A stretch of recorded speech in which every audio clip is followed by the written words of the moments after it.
Shadows of the Frontier by Everett Cole. The Arizona Territory, 1876. Rebecca Morgan stared at the weathered wooden sign marking the boundaries of Copper Canyon. Beyond it stretched the harsh landscape that would be her home, a vast expanse of towering mesas, twisted juniper, and endless sky. She adjusted her bonnet against the relentless sun and urged her tired mare forward.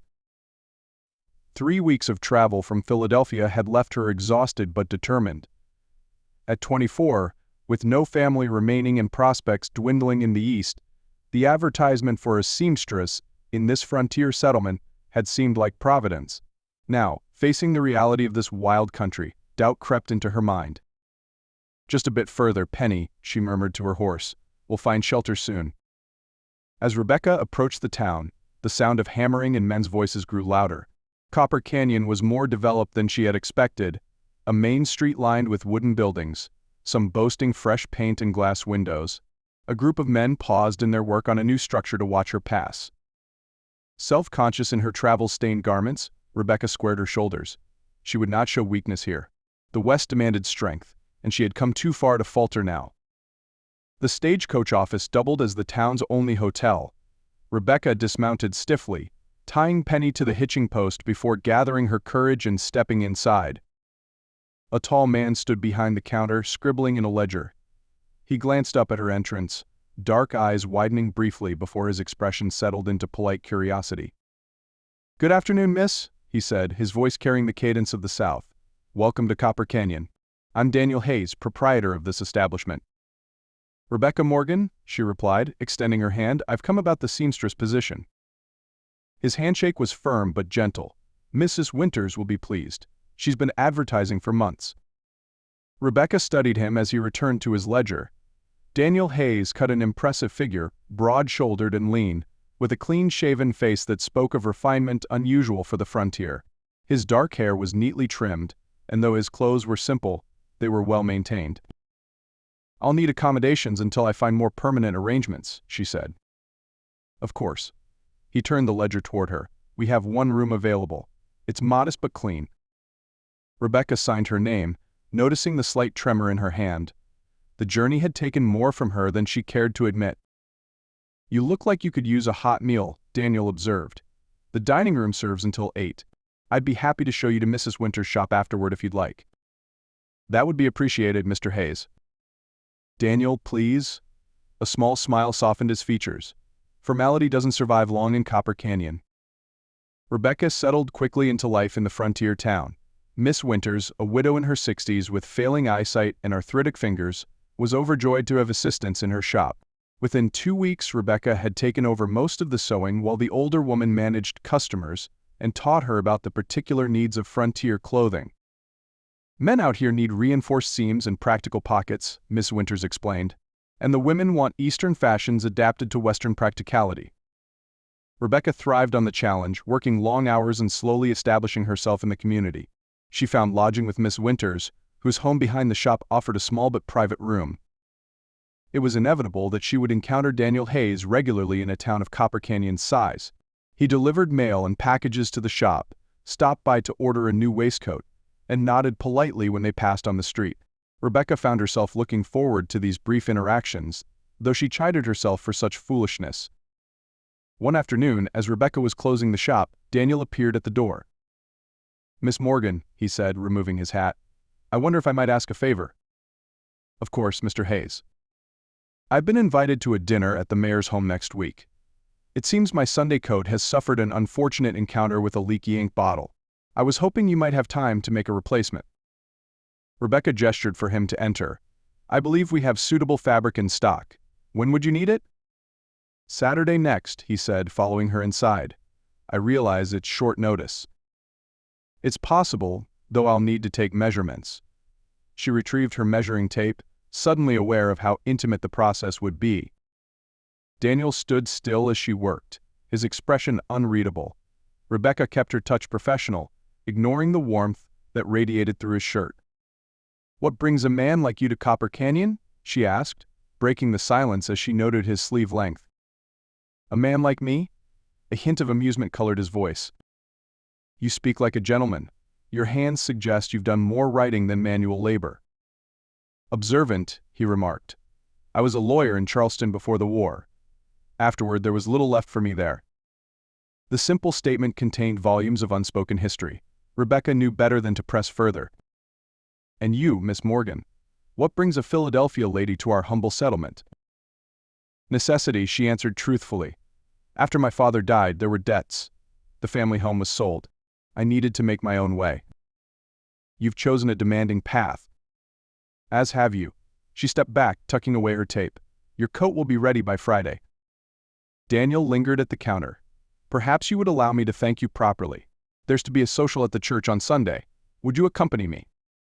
The invitation caught her off guard. Yes, I would like that. His smile transformed his face, erasing years of gravity. Until Sunday, then. As he departed, Rebecca pressed a hand to her cheek, surprised to find it warm. The social gathering was lively with music from a fiddle and piano. Rebecca felt conspicuous in her blue calico dress, though Mrs. Winters had assured her it was perfectly appropriate. Daniel appeared at her side as she stood watching the dancers. You look lovely, Miss Morgan. Thank you. She smoothed her skirt nervously. Your new coat fits well. It's fine craftsmanship. He offered his arm. Would you care to dance? Rebecca hesitated. I should warn you that my dancing skills are limited to formal Philadelphia gatherings. Then we shall learn the Western style together. The dance was energetic and less structured than those she knew. Daniel proved a patient partner, guiding her through the unfamiliar steps with a steady hand at her waist. By the song's end, Rebecca was flushed and laughing. They stepped outside for air, the night cool against her heated skin. The stars above Copper Canyon blazed with an intensity unknown in Philadelphia, a blanket of diamonds across the velvet sky. It's beautiful, she breathed. This country has its own particular beauty, Daniel agreed. Raw and honest. It grows on you. Is that why you stayed? After the stagecoach route? He glanced at her, surprised. You know about that? Mrs. Winters is an excellent source of local history, Rebecca smiled. She told me you originally came through with the stagecoach company, establishing the route. But when they moved operations to the Northern Line, you remained to run the station. There's something about this place, he admitted.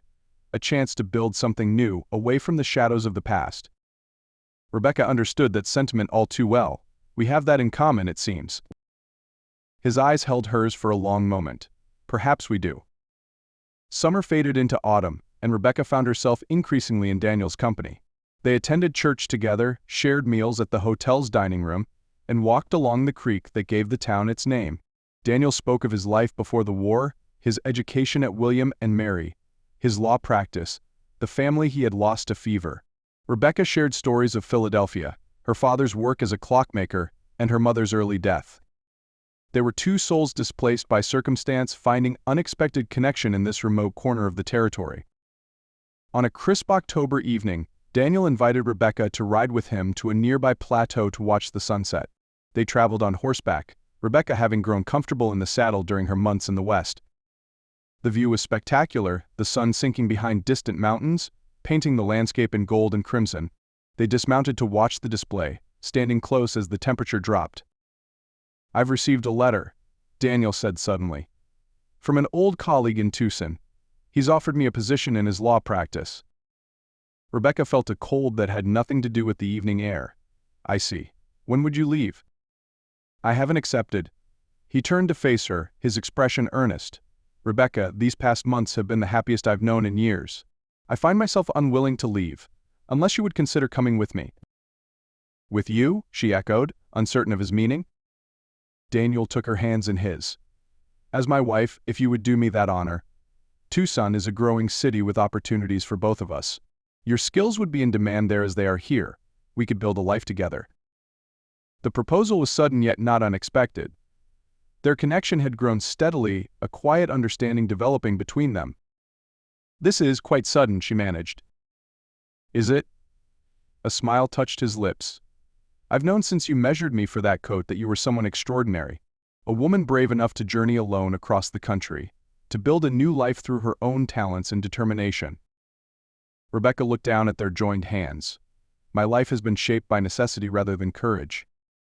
There's courage in facing necessity head-on, he countered. You could have sought security through a hasty marriage in Philadelphia, or resigned yourself to reduced circumstances. Instead, you chose independence and adventure. And now you ask me to give up that independence? No, he shook his head firmly. I'm asking to walk beside you, not to lead you. A partnership, Rebecca. I believe we could face whatever comes together. The sincerity in his voice touched her deeply. In Philadelphia, her prospects had been limited by financial reality. Any marriage would have been a practical arrangement. With Daniel, she sensed something far richer, mutual respect and genuine affection that could grow into lasting love.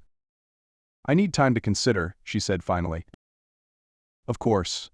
He released her hands reluctantly. I wouldn't ask for an impulsive decision. They rode back to town in companionable silence, the question hanging between them like the first stars appearing in the evening sky. Rebecca sought guidance from Mrs. Winters the following day, confiding the proposal in her uncertainty. That man has looked at you like you hung the moon since the day you arrived, the older woman said, chuckling. I wondered when he'd find the courage to speak. But Tucson, it would mean another new beginning. Mrs. Winters patted her hand. Life is a series of new beginnings, child. The question is whether you wish to face them alone or with someone at your side.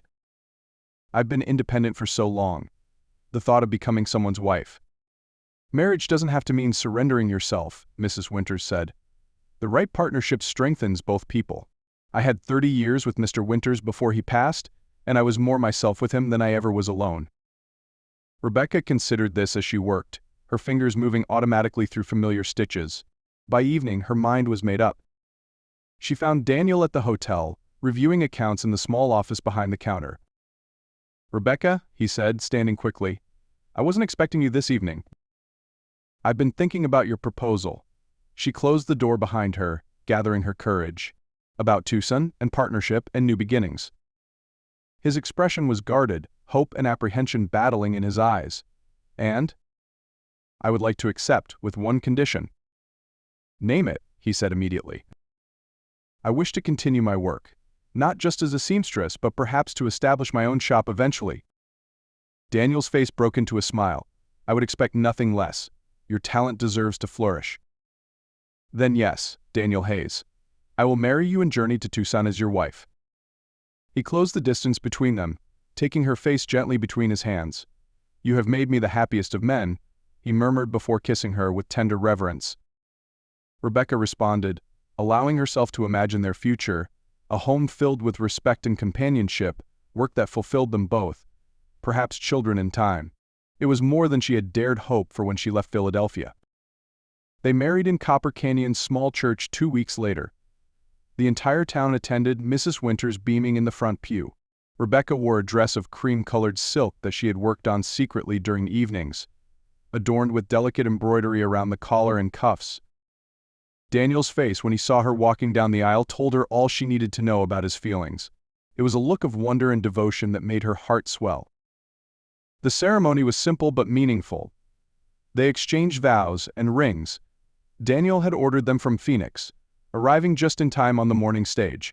Rebecca spoke her promises clearly, committing to this man who had found her across a continent. Afterward, the town celebrated with a feast in the hotel dining room. There was music and dancing, and gifts from townspeople who had come to value Rebecca's skill with a needle. As evening fell, they slipped away from the celebration. Daniel had prepared rooms at the hotel for their wedding night, before they would depart for Tucson the following week. Alone together at last, Rebecca felt a moment of shyness. Daniel seemed to understand, moving slowly as he helped her remove the pins from her hair, releasing it in waves down her back. Beautiful, he murmured, running his fingers through the strands. I've imagined how you would look like this. She turned to face him, finding courage in his tenderness. I never expected to find someone like you in Copper Canyon. Nor I you. He drew her close. Life has a way of leading us where we need to be, even when we think we're lost. We're not lost anymore, she whispered against his lips. Their kiss deepened, a promise of the life they would build together, two souls who had weathered storms separately, now joining to face whatever lay ahead as one. The journey to Tucson took 5 days by stagecoach. They arrived on a Sunday afternoon, the town bustling with activity, despite the day of rest. It was larger than Copper Canyon, with brick buildings among the wooden structures and a sense of permanent establishment. Daniel's colleague, James Wilson, met them at the stage office. "Welcome to Tucson," he said, pumping Daniel's hand enthusiastically. "And this must be the bride I've heard so much about." Rebecca smiled, liking the older man's forthright manner. "It's a pleasure to meet you, Mr. Wilson." "James, please. We're informal here." He gestured to a carriage waiting nearby. "I've arranged temporary lodgings for you both until you find a suitable home. And the office is ready whenever you are, Daniel." Their rooms were above a respectable boarding house run by a Spanish widow who greeted them warmly. The accommodations were simple but clean, with windows overlooking the main street. "What do you think?" Daniel asked when they were alone, watching her face carefully. Rebecca moved to the window, taking in the town that would be their home. There were women in fashionable dresses, children playing in the street, shops displaying goods from the east. It was a place of possibility. "I think," she said slowly, "that we've found where we're meant to be." He joined her at the window, slipping an arm around her waist. "Together." "Together," she agreed, leaning against him. The sun cast long shadows across Tucson as evening approached. Beyond the town's boundaries stretched the wild beauty of the territory, untamed yet full of promise, much like the future they would forge as husband and wife. Rebecca had traveled west seeking only survival, but had found something far more precious: a man who valued her strength and independence, a community that appreciated her skills, and the courage to open her heart to love despite past wounds. As the first stars appeared in the darkening sky, Daniel drew her away from the window and into his embrace. Tomorrow would bring new challenges, but tonight belonged to them, two souls who had found each other against all odds in the vast wilderness of the Arizona territory. Their story was just beginning, written not by fate but by their own choices and courage. It would unfold day by day, stitch by stitch, building a tapestry of shared moments that would withstand the test of time. Rebecca Morgan Hayes closed her eyes and allowed herself to feel, truly feel, the joy of this moment. The journey that had begun in uncertainty had led her home, not to a place, but to the arms of the man who saw her completely and loved what he saw. In the shadows of the frontier they had found their light.